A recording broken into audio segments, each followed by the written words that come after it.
Ayan. Mapagpala at maulang Sunday ngayon sa ating lahat. Salamat sa Panginoon dahil much needed rain. Di ba? Napakainit ng mga nakaraang araw. Bagamat alam natin dahil po sa ulan ay marami siguro sa atin nahirapan ng bumiyahe. Pero salamat po sa Panginoon dahil naririyan kayo. Palakpakan po natin ang ating Panginoon at ating mga sarili dahil hindi ho naging hadlang ang ulan para kayo ay pumunta rito. At ngayon po, ang ating pag-aaralan ngayon, tayo po tayong lahat para sa salita ng Panginoon at basahin natin ang title. 1, 2, 3, go! Yan, itaguyod ang Kristiyanong pananampalataya. So alam na, pag sinabing itaguyod, sabi dito sa dictionary, is promote or itaas o ilatag, establish or pataasin. Iba-iba. Diba? Minsan, kadalasan, itaguyod mo sa pag-aaral ang iyong mga anak. Itaguyod mo ang pangangailangan ng iyong pamilya. So, ibig sabihin, naririyan yung ipaglalaban natin, yung ating pamilya. So, kung ano man yung kailangan nating itaguyod. At dito bilang mga Kristiyano, kailangan natin itaguyod ang Kristiyanong pananampalataya. At kung paano natin gagawin yon, yan po yung ating pag-aaralan ngayon sa liwanag po ng Acts chapter 8. At kung ano po yung aplikasyon nito, ano yung bahagi ko dito? Ito yung titignan natin ngayong araw na ito. At para po mapag-aralan na natin ito, let us pray. Panginoong Diyos, thank you so much sapagkat kailangan talaga namin na itaguyod ang aming pananampalatayang sa iyo, Panginoong Hesus. Kung paano, Lord, at itinaguyod niyo po kami, Panginoong Hesus. Nung kayo ay napako sa krus, pinako sa krus, alang-alang sa amin, Panginoon. Pinaglaban niyo po kami, Panginoong Diyos. Kaya marapat lamang, Panginoong Diyos, na ipaglaban namin, itaguyod namin ang aming pagmamahal sa iyo, pagsamba sa iyo, pananampalataya sa iyo. At ngayon, Panginoong Diyos, we pray, bigyan niyo po kami ng pangunawa at mahamon kami na maging kabahagi sa layuning ito, misyon na ito, na inyo pong nais ibigay po sa amin ngayon. Salamat po, Lord God, sa pangalan ni Jesus. Amen. Tayo po ay maaari ng umpo. Ngayon po, ang ating titignan po ngayon ay sa liwanag po ng Acts chapter 8 or mga gawa, chapter 8. So, tatlong bagay po, kung paano natin itataguyod ang ating Kristiyanong pananampalataya. Base po dito sa Acts chapter 8. Number 1, basahin po natin. 1, 2, 3, go!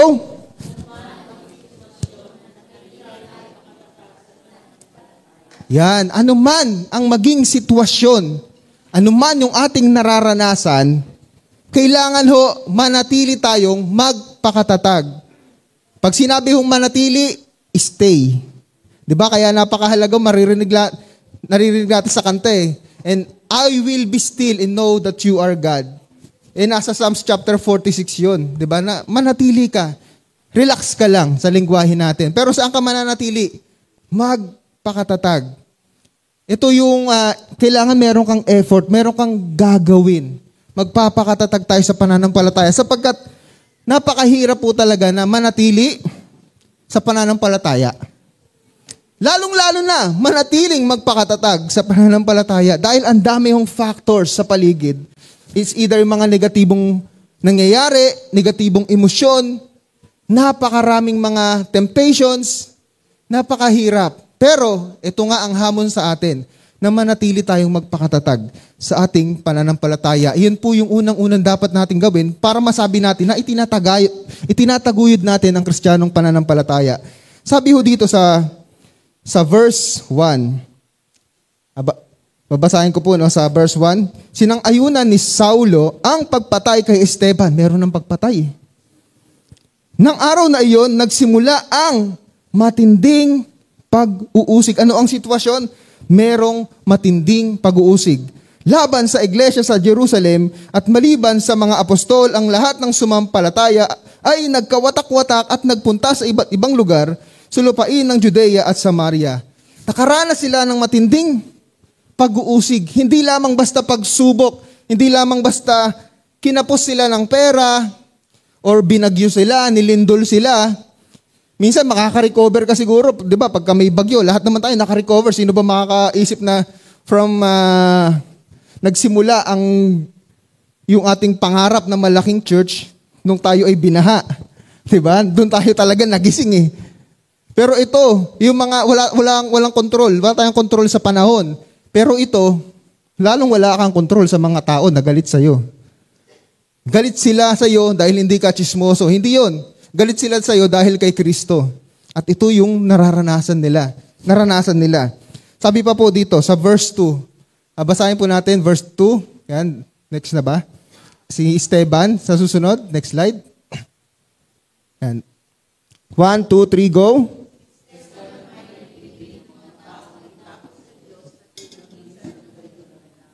Ayan. So inilibing na si Esteban. Si Esteban, alam niyo, 'di ba sa Acts chapter 6, isa siya sa mga naunang mga deacons, anointed by the Lord, filled with the Holy Spirit. And then, tapos ganun-ganun lang yung nangyari. Siguro kung sa atin, kadalasan, yung napapaisip tayo minsan, bakit kaya pinayagan ng Diyos na mamatay siya? Bata pa naman siya, tapos masipag pa naman sa gawain. Diba? Yan ang mga bagay na hindi ho natin masasagot. Pero hindi ho yan dahilan para tayo ay questionin ang Diyos o lumayo sa Diyos. Ito si Esteban, na masipag, talagang malalim sa Panginoon, naglilingkod sa Panginoon. Siya yung mga sinauna ng mga early church. Pero pinayagan ng Diyos. Ano sabi nila? Tinangisan. Hindi lang basta umiyak, tinangisan, yung talagang mas matindi yung sakit na naramdaman nila. The question is, paano sila tumugon sa Diyos?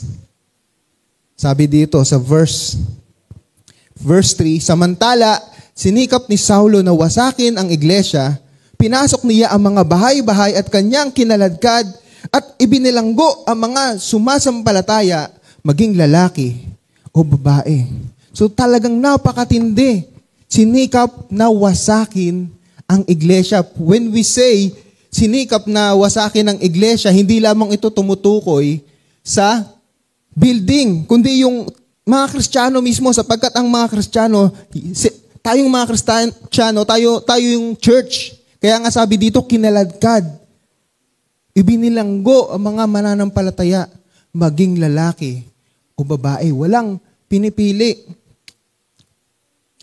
Maari nating sabihin kung ito'y naranasan natin, meron tayong choices.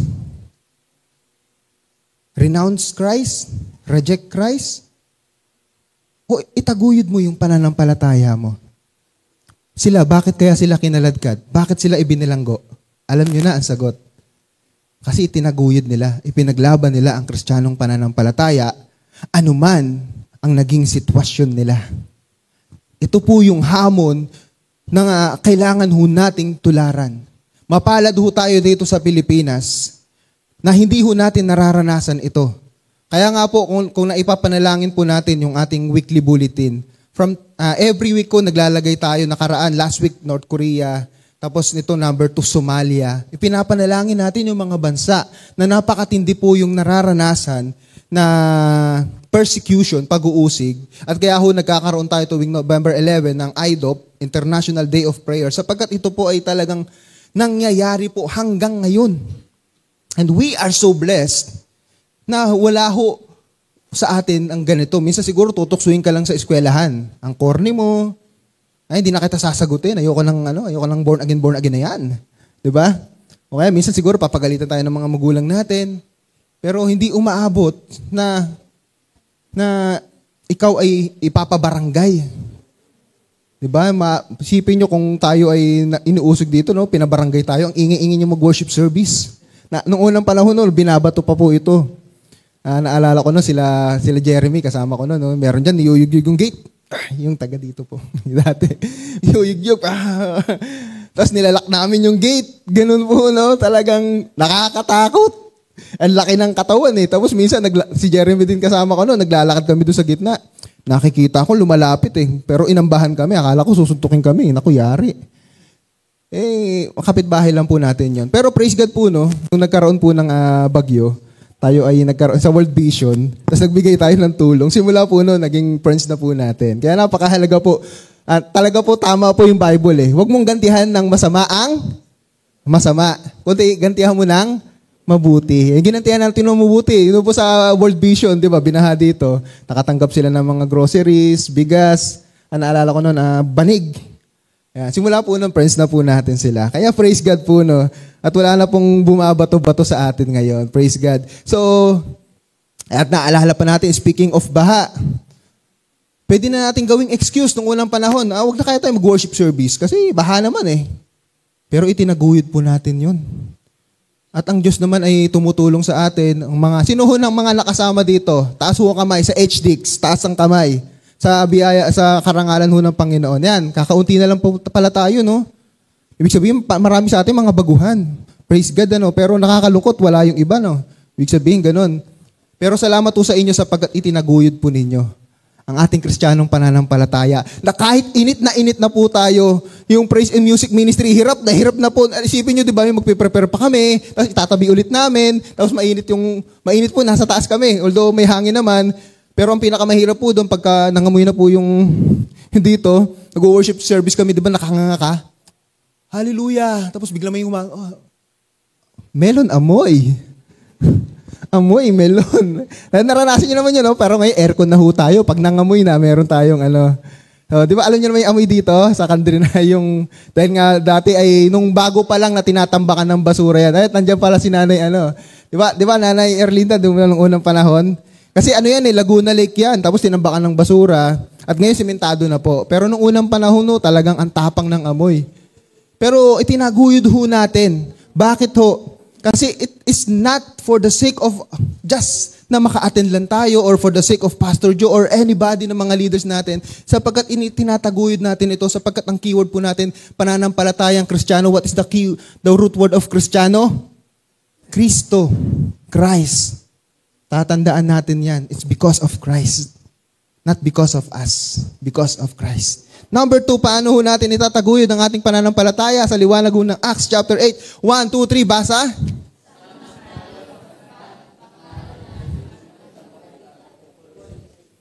Ayan, siguro kung tayo yung nakaranas ito, siguro, iba-ibang tao, maaring tumigil na, ay malayo na ako sa church. Ay, nalipat ako ng church, ano kayang gagawin ko? Ay, nalipat ako ng lugar. Doon ako natira sa, malayo. Sa mga Siargao. Ay, napunta ako ng Siargao. Social, Kung gusto yung mag-surfing. Gusto yung ba tumira doon?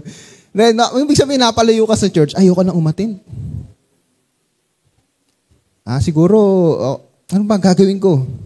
Pero dito tatandaan natin, unlike nung panahon na ito, wala pong church na ganito. Na pagka nalipat ka ng, for example, taga Jerusalem ka, tapos napunta ka ng, sabihin na natin, sa Syria, ay may CCF dito. Punta akong CCF. Okay, napunta ka ng, sa Jordan, ay merong Victory Church dito. Wala akong ganun nung unang panahon. Nagsisimula pa lamang po ang church. Pero ano ho ang naging tugon nila? Saan man sila napadpad? Ano ho yung ginawa nila? Sabi ho dito sa verse 1 sa dulo, sa 1c, maliban sa mga apostol, ang mga apostol po naiwan sa Jerusalem. Ang lahat ng sumasampalataya ay nagkawatak-watak at napunta sa iba't ibang lugar sa lupain ng Judea at Samaria. Dapat po nating malaman yung lugar na ito, bagamat yung Israel during this time as a nation, hindi na po nag-e-exist. As a nation, yung bansa. Kumbaga, kasi Judea na ang pangalan nila at yung Samaria naman, ito naman yung capital nung kung maalala natin, nung nahati yung Israel, di ba? Yung south tsaka north. So, something like that siya. So, kaya nga yung mga taga-Judea, galit sila sa mga Samaritans. So, pero mahabang istorya pa yon. At hindi lamang sila sa Judea at Samaria napunta, maging sa mga kalapit bansa nila. So, because of the matinding persecution na naranasan nila. Pero ito po ang magandang ginawa na talaga nila. Sabi ho dito sa verse 4, basahin ho natin, verse 4, 1, 2, 3, go.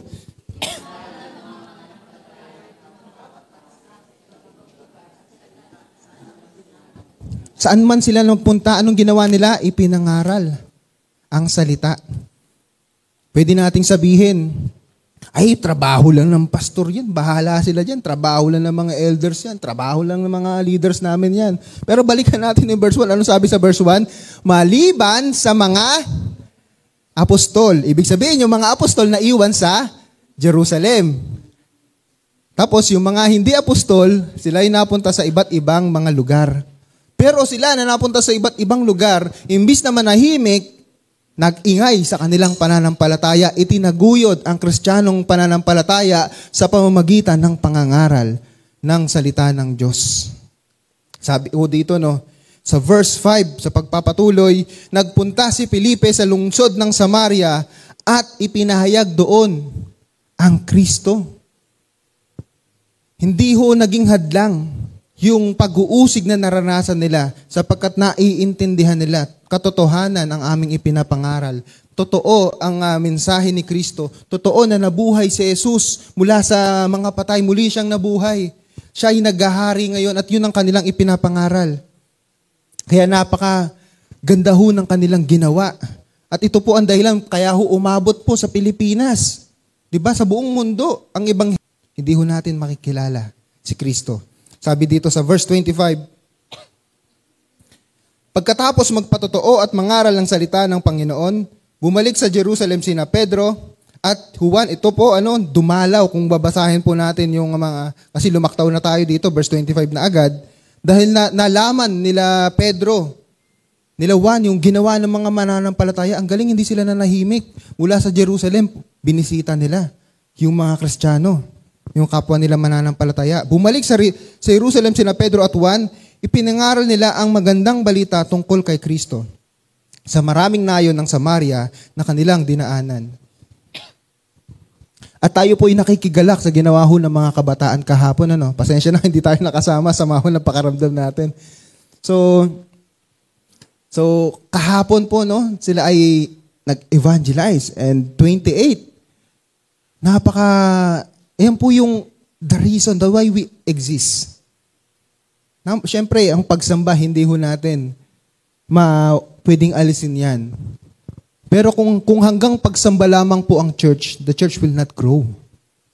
Sapagkat ang isa sa bunga ng pagsamba ay evangelism and discipleship. Kaya nga sa C8, di ba? Worship, evangelism, discipleship. This is our purpose. It is the purpose of the church, therefore it is also our purpose. Kung ano ang layunin at misyon ng church, bilang Kristiyano, ito rin po ang ating layunin at misyon. Kailangan ho nating itaguyod ang pananampalatayang Kristiyano sa pamamagitan ho ng pagbabahagi ho ng salita ng Diyos. Hindi ho natin kailangan gawin yung ginagawa, di ba, ng mga kabataan na kaya siguro pupunta ka doon, maglulugar-lugar, in the comfort of your school, sa iyong workplace, sa iyong family, you can share the word. Ay, siguro hindi ako equipped. Kanina, ang ganda ho ng ang ganda ho ng, marami ho mga naboborn again sa pamamagitan po ng mga patoto, kagaya yung ginawa po ni Nanay Christy. The Lord's provision. Kasi, that's God's goodness na ibinabahagi mo. Ang ganda ho ng patotoo. Kahit po yun, yung mga simpleng ganong patotoo, ay nakakahamon po yun, nakakagising sa kaluluwa ng mga tao na hindi nananampalataya. Lalong-lalo yung makakausap mo, yung kinakapos din, nangangailangan din ng provision. Ay, ang ganda naman nun. Parang gusto kong subukan ng Diyos mo. Kaya, minsan nalilimitahan tayo, sabi, ay, konti lang ang knowledge ko. Kung ano ang nalalaman mo tungkol kay Kristo, sapat na po yun. Sapagkat ang banal na Espiritu po ang kikilos. Hindi sa pamamagitan ng galing natin sa pananalita, kundi sa pamamagitan ng kapangyarihan ng banal na Espiritu. Kahit sinabi po yan, 1 Corinthians chapter 2, verses 3 to 5. Sinabi ni Pablo, nanginginig siya Takot na takot siya mangaral, hindi siya magaling magsalita according to him. Pero ang sabi niya, my message and my preaching were not with persuasive words of wisdom, hindi sa pamamagitan ng kanyang karunungan, kagaling ng pananalita, kundi sa pamamagitan ng kapangyarihan ng banal na Espiritu. We must always recognize the power, the presence of the Holy Spirit every time we share the Word of God. Sapagkat ang banal na Espiritu po ang magkukonvict, hindi po tayo.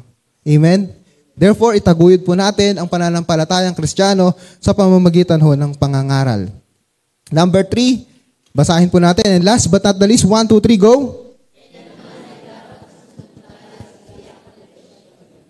Yan, kailangan ho, itaguyod natin ang pananampalatayang Kristiyano sa pamamagitan ho sa pagsunod, sa tiyak, specific direction, instruction ng Panginoon.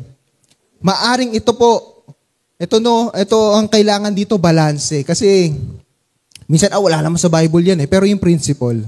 For example, kahapon mo, yung topic namin kahapon sa klase, nung si Pastor Ariel, ang sabi sa kanya, paano mo nalaman na tinatawag ka ng may kumausap sa kanya, matanda sa kanyang pastor? Paano mo natitiyak na ikaw ay tinatawag na magpastor? Wala naman sa Bible yan. Wala talaga sa Bible yan.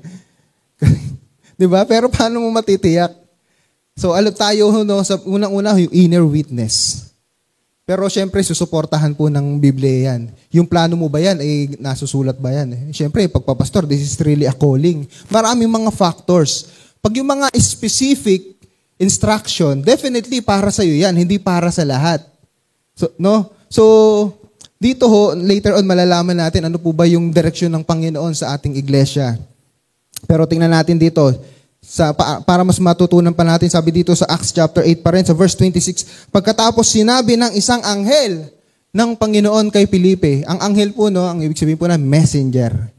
At kahit po sa Bible, makikita natin ang angel po, tagabigay po ng message. Kung maalala natin sa Book of Daniel yata yun, na nagpipray si Daniel. So 21 days, nag-prayer and fasting si Daniel, pero hindi maibigay yung answered prayer kasi nga, hinahadlagan siya ng kalaban na mga fallen angels. Pero hindi na tinag. Nanalangin pa rin. After 21 days, dumating yung anghel. Doon pala yung sagot-sagot sa panalangin. So ano yung specific instruction? Pumunta ka sa gawing timog sa daan mula sa Jerusalem papuntang Gaza. Halos hindi na iyon dinadaanan ngayon. So makikita natin kung pinapupunta siya sa lugar na halos hindi na dinadaanan. So medyo delikado to. And ito po, wala masyadong tao nung unang panahon. Bukod sa marami mga wild animals, ang mga wild animals dito, mga snake, 'di ba? Yung mga lions. Pero pinapapunta siya ng Panginoon. Bakit gano'n? Pinapapunta ako sa delikadong lugar. Si Felipe. Tapos sabi sa verse 27, pumunta nga doon si Felipe samantalang isang eunuko na pinunong taga-Ethiopia na ingat yaman ng Candace, reyna ng Ethiopia, ang nagtungo sa Jerusalem upang sumamba. Yun naman pala. Alam ng Panginoong Diyos ang mangyayari. Alam ng Lord na handa na tong eunuko na ito na tanggapin ang mensahe na nagmumula sa Diyos.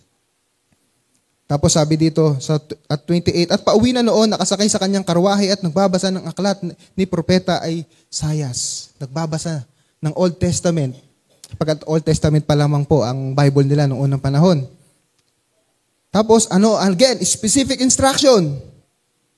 Tiyak na direksyon ng Diyos. Sabayan mo ang sasakyang iyon, utos ng Espiritu kay Felipe. Makikita natin dito, ang Panginoong Diyos po until now, nagsasalita po siya. At naniniwala tayo, the prayer is a communication.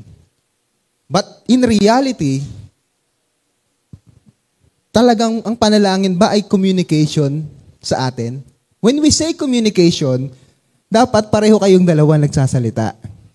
But when every time we pray, tayo lang ang nagsasalita Lord, gabayan niyo po ako sa aking trabaho, sa aking romantic life. In Jesus' name, amen. Hindi mo binigyan ng pagkakataong magsalita si Lord. That's not a communication.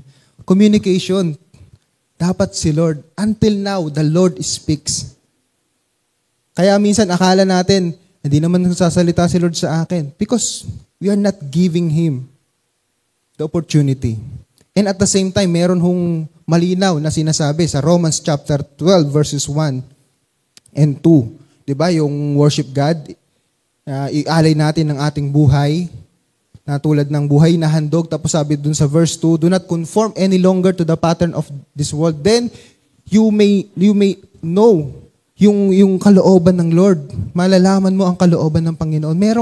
meron kang dapat gagawin. Una, yung pagsamba sa Panginoon. Ialay mo talaga ang buhay mo para sa Panginoon. Pangalawa, yung mga hadlang tulad ng kasalanan. Kasi yan yung mga nagiging hadlang para ang Panginoon ay makapagsalita sa ating puso. So, again, commercial lang yon, pero totoo po yun. Verse 39, talon tayo. Pagkaahon nila sa tubig, si Felipe ay kinuha ng Espiritu. Bakit umaon sa tubig? Alam na natin yung story nito. Dahil po si Felipe ay binaptize niya yung eunuch. Isipin nyo, no? One day, dun sa araw na yon, sineran niya and then nabaptize na rin. Wala hong makakahadlang. Pero, ano yung isa pa rito? Kinuha ng Espiritu ng Panginoon at hindi na siya nakita pa ng pinuno. Bigla siya na-rapture. Napunta ho sa ibang lugar. Tuloy natin dito sa verse 40. Namalaya na lamang ni Felipe na siya'y nasa Azoto. Mula noon, ipinangaral niya ang magandang balita tungkol kay Jesus sa lahat ng bayang dinaraanan niya hanggang sa marating niya ang Cesarea. So napakahalaga ho, no? Sa pagtataguyod ng ating pananampalataya, there must be also obedience and listening to the instruction of the Lord. At ngayon, ano po yung kinalaman nito sa ating buhay? Ano po ba ang direksyon ng Panginoon sa ating church?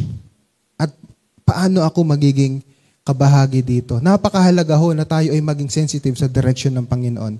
Kung maaalala natin, nung nakaraan, last year, nung nagkaraan tayo ng evangelism sa plaza, isipin niyo Word of God sa Lakeside Park. Wala ho yung mga kabataan na nakakasama rin natin sa TGIF. Sila po yung mga bunga. At salamat po kay Nanay Shirley. So, salamat. Si Nanay Shirley po yung nag-chat sa akin noon eh. Kung actually, si Nanay Shirley po nakaisip, hindi ko nga naisip eh. Pero, upon prayer, maganda to. So, paano kung nanahimik na lamang tayo? Paano kung nanatili tayong takot?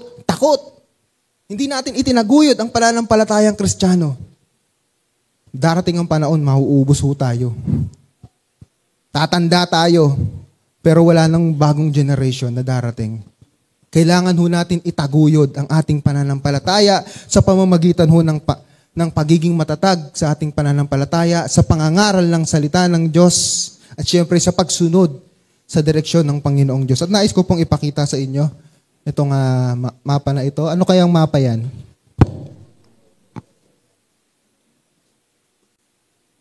Ayan, meron yung kinalaman niya, may gagawin tayo. Yan. Ang Uno to Teresa, according dyan sa, I think 17 kilometers po yan mula dito. Next map. Yan naman ay yung, ang Uno to Tanay, ilang kilometers ba yan? Meron niya sa taas. Ayun, 29 kilometers. Layo. Bakit ho kaya pinapakita natin ito? Ito po, basahin ho natin. 1, 2, 3, go. Yan, pasisimulan po natin ang church planting mission. Katulad po ng mga Kristiyano sa Acts chapter 8, sila ay nagkawatak-watak by force. Pero meron po tayong mga kapamuso na napalayo sa atin, not because of the persecution, because of the pangangailangan, sitwasyon. Siyempre, naghahanap ka ng murang lupa, bahay. Kasi kailangan mo nang bumili ng bahay. At ngayon po, malinaw na direksyon ho ng Panginoon. Marami ho tayong kinonsider dito. Matagal ho itong panalangin at hindi ho itong biglaan. Pero nais po namin ibahagi sa inyo ito. Pasisimulan natin ang church planting mission na may kinalaman po sa dalawang lugar na iyon. Unang-una po sa Teresa, Rizal yan, with the Alquino family. Nakakapagod po yung ginagawa nila. Marami ho tayong mga kasama dito, no? Di pa po natin dito na ilagay yung actually San Mateo. Darating din in God's time kasi kulang ho tayo sa tao no? Hindi ho natin kakayanin. Pero pasisimulan po natin. So again, sa Teresa po, sa Alquino family. Para ho magsimula, hindi ho for the sake na makapagtayo lang tayo ng church, but to share the gospel sa family po ng Alquino family. Alam niyo po, no, ay na-share po sa amin, ikwento ko na lang, si Pastor Mel, isa sa nung nawala po ang ating kapatid na si Romeo, matindi po ang kanyang pasanin. Na maibahagi po sa kanyang pamilya ang ebanghelyo, lumago sa pananampalataya. At ito po yung ating tugon dito. Bagamat ito po yung napakatagal na po, kung naaalala po ninyo, yung mga laging nakakasama ni Pastor Joe, nung nalipat po sila sa Teresa, kailan tayo magtatayo ng church sa inyo? Laging ganyan ho ang biro ni Pastor Joe. So matagal na ho ito. Bagamat biro po yun, pero yun yung tinatawag totoong biro po yun. Yung meron talagang desire. Diba? So, kaya ho bilang tugon ho dito, pasisimulan ho natin yung church planting mission doon. Mamaya po yung detalye titignan natin. Pangalawa po, syempre sa Tanay po, sa Quemada family. Ayan. Ano yung gusto po namin i-share sa inyo? Kailan po ba tayo pumunta doon? February ba yun? January? February po, no? Si Pastor Adel. January. Nandun kami sa dedication po ni Elora. Kinausap nga po namin. Actually, si Pastor Adel po yung kausap. Binibigyan na po namin sila ng blessing eh. Baka may malapit na church dito.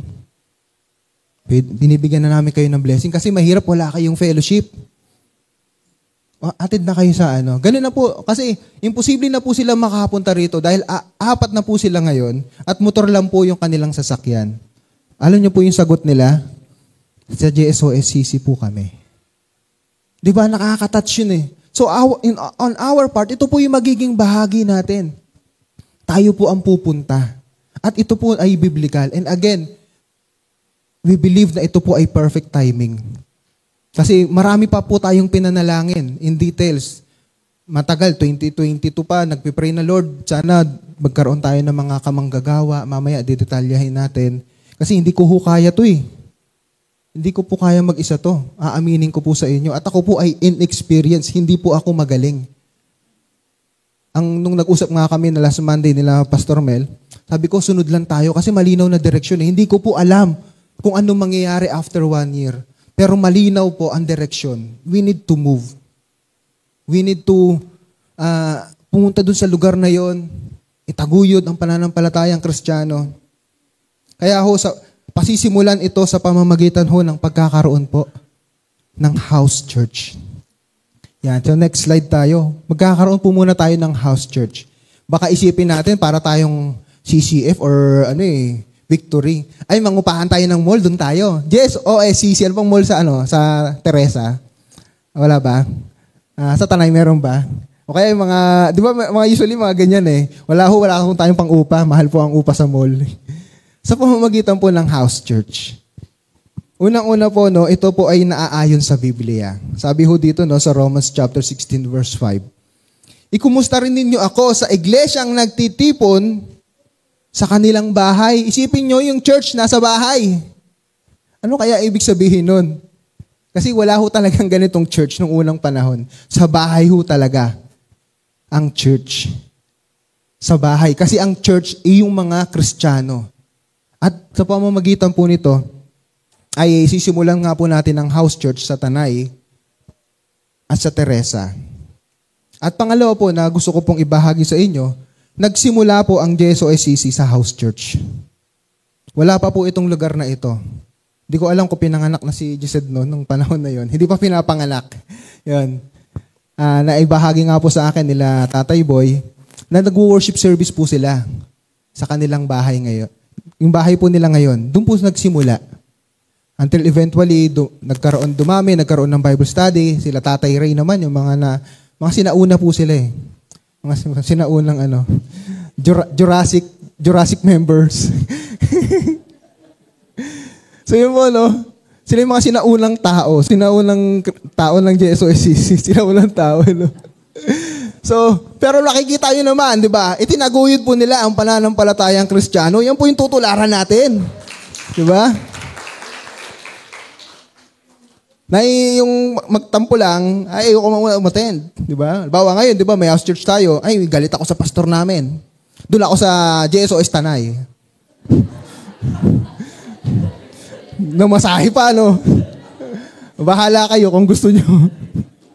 Pinahirapan nyo pa yung sarili nyo. So, tayo po ay nagsimula po, kaya ako sa pamamagitan po ng house church. Ito nga po, merong isang malaking church, na hindi ko na mababanggitin ng pangalan. Kasi yung sa mga practices nila, yun nga, pupunta sila sa mall o kaya mangungupahan sila, tapos magdadala sila ng mga 100 members, tapos hihigupin nila yung mga tao and even yung mga Christian sa paligid na yon. Pero ngayon papasimula sila ng house church sa Davao. So, yun nga, nung pinag-uusapan namin ng mga pastors, dapat ganun naman talaga kasi. Tulungan mo na lumago yung lugar na iyon mula sa maliit. At ito po yung pasisimulan natin. Sa ngayon po, once a month lang po yung kaya nating i-commit. Pero syempre, we are looking forward na kakayanin natin ng monthly. Pero sa ngayon po, ang nakikita pa natin dahil po mahirap po para sa amin. Kaya nga meron tayong bahagi dito, aming mga puso, yung mga iniwan niya po sa amin. Unang-una po yung Ezra campaign.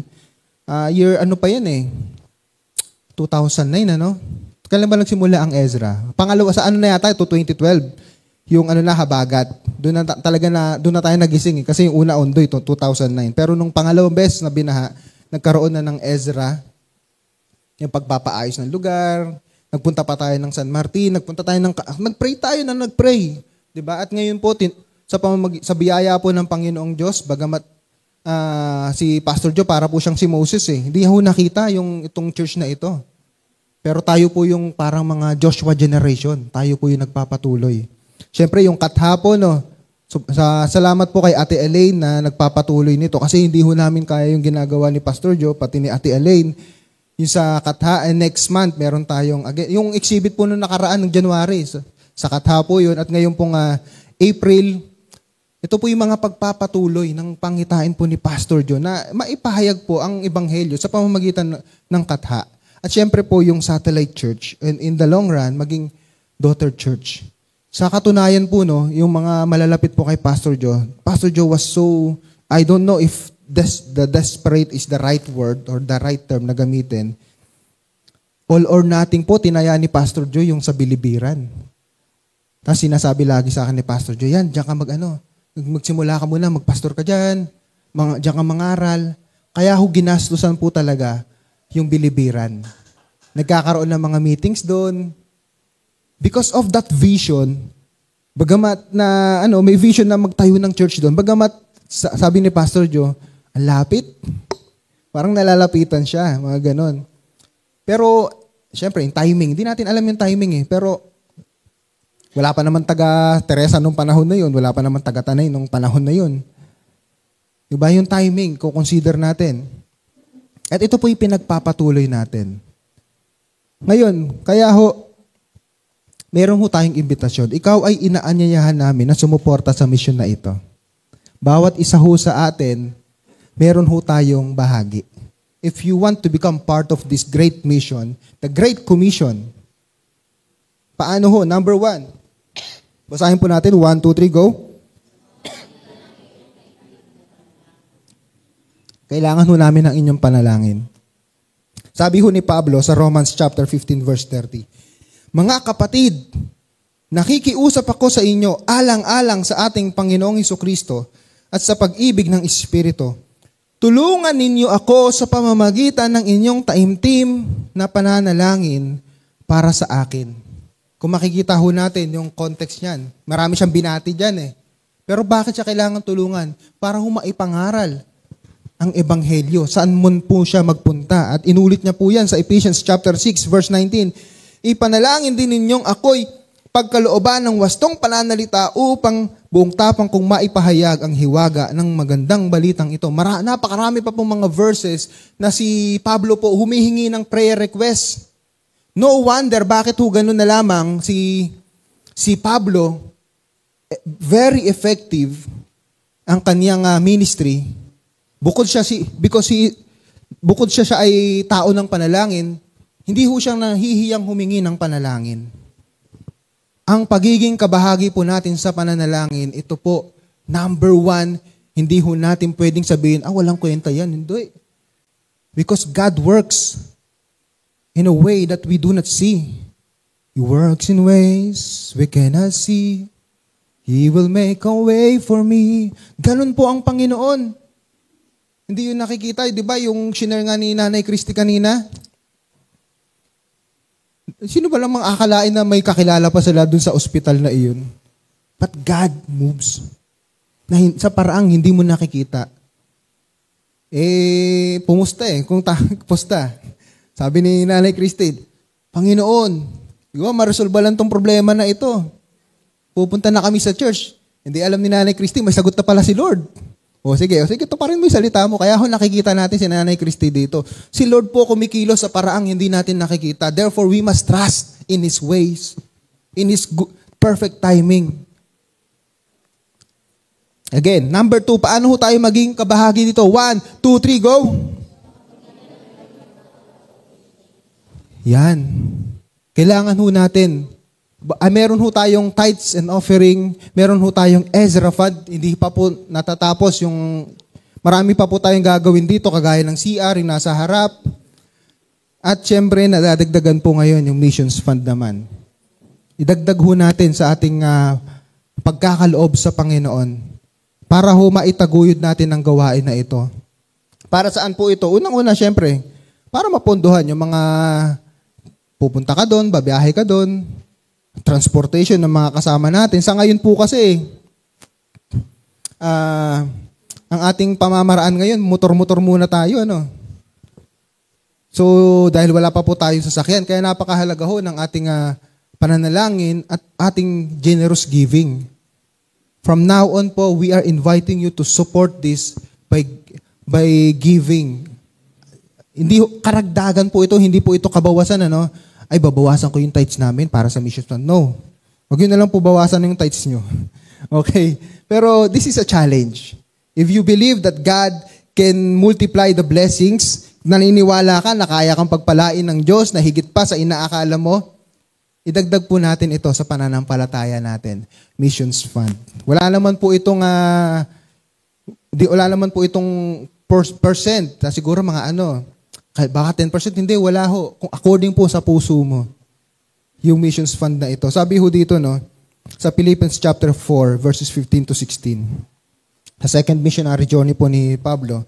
Alam naman ninyo, mga taga-Pilipos, na kayo lamang ang iglesyang tumulong sa aking mga pangangailangan nang umalis ako sa Macedonia, nang ako'y nagsisimula pa lamang sa pangangaral ng magandang balita.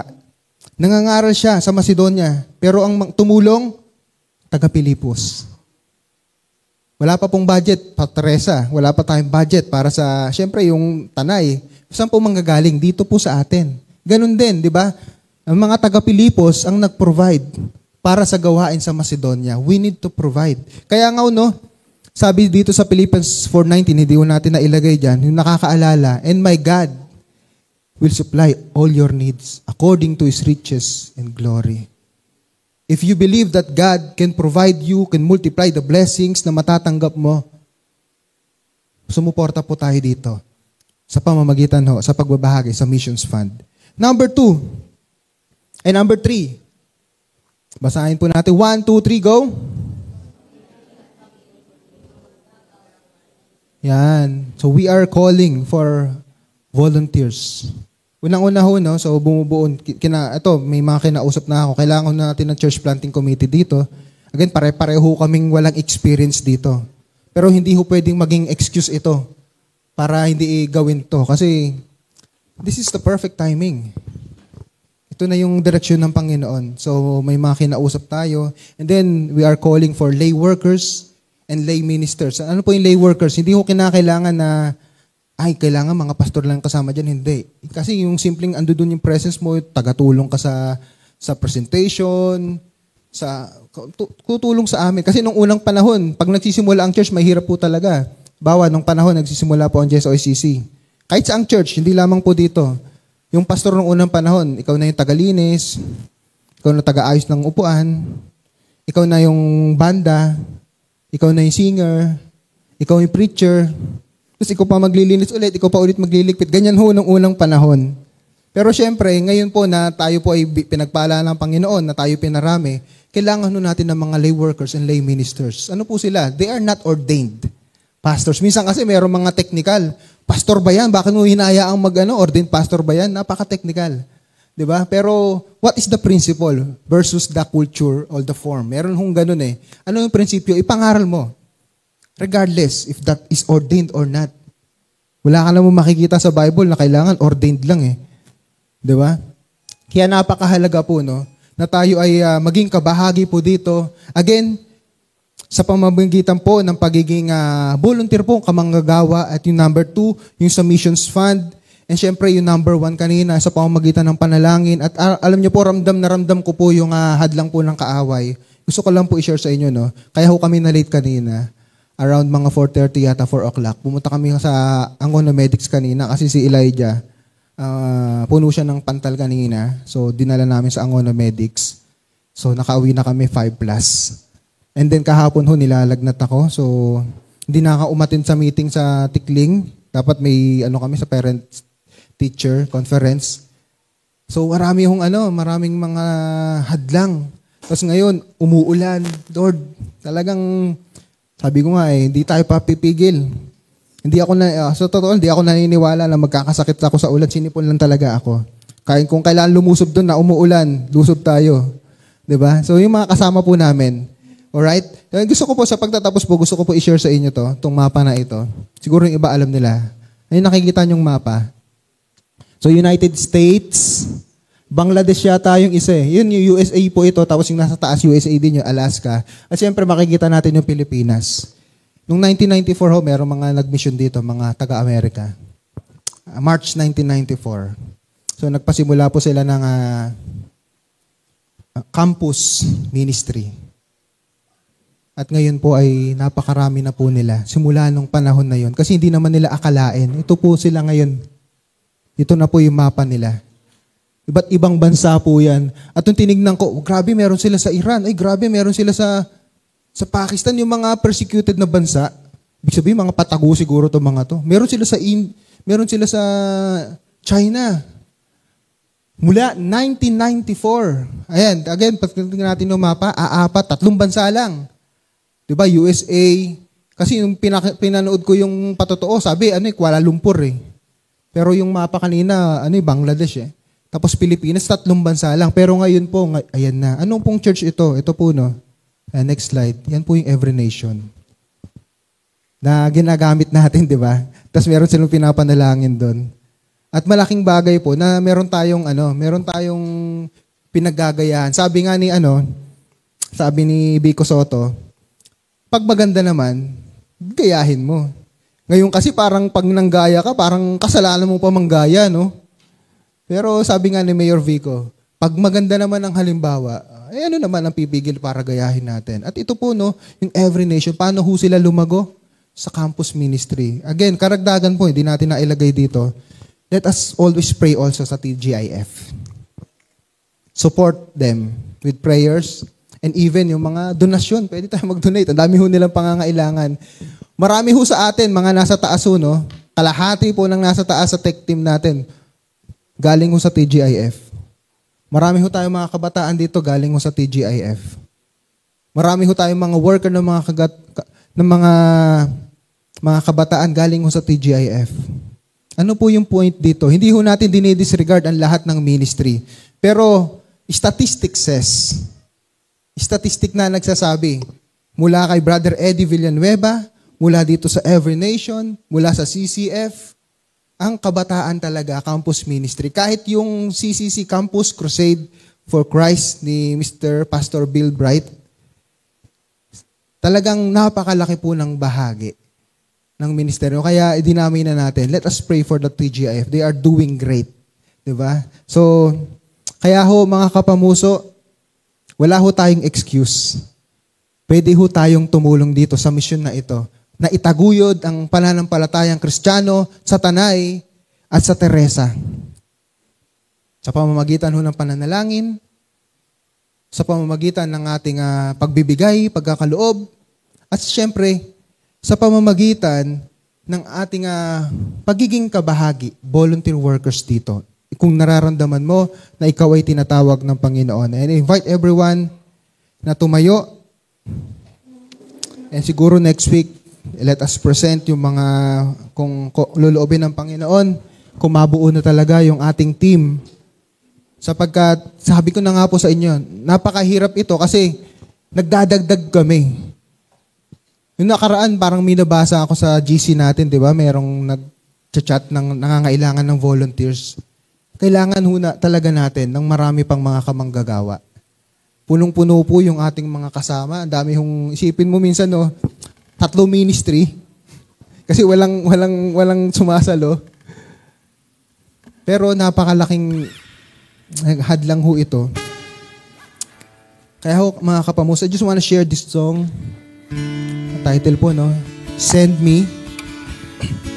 Maaring meron sa atin dito ay hindi, literally hindi ka maaring makapunta doon. Pero still yung principle ng lyrics, you can become a part of this great mission of planting churches. And let us pray. Heavenly Father, Lord, maraming salamat po sapagkat ito po, Panginoong Diyos, sa panibago na namang pong breakthrough. Mamaya hong hapon, Panginoon, pasisimulan po namin yung satanay, Panginoong Diyos. At sa susunod na linggo naman po, Panginoong Diyos, ay sa Teresa, Lord. We pray to bless that, Lord. Ingatan niyo po kami sa pagbiyahe namin, Panginoong Diyos. Lord God, maaari ho kaming maging kabahagi po nito, Panginoong Diyos. Lord, send us to proclaim the word of truth. Hallelujah, Lord Jesus Christ.